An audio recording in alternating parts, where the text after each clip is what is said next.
የቅናት ምልክቶች አሉ። የበሽታው ምልክቶች ልንገራችሁ። አንደኛ የምስጋና ለጋስ አለመሆን፣ ንፉግነት። እሱ የቅናት ምልክት ነው።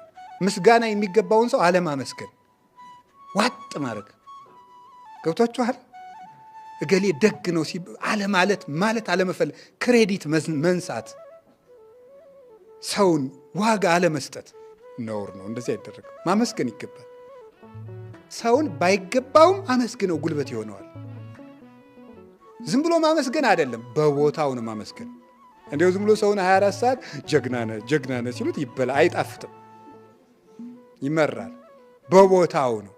በቦታው ሰዎች ለሰሩት ስራ እግዚአብሔር ይስጥልን ማለት። እኛንን መፈለግ የሌለብን ምስጋናውን፣ እኛ ግን ሌሎችን ማመስገን አለብን።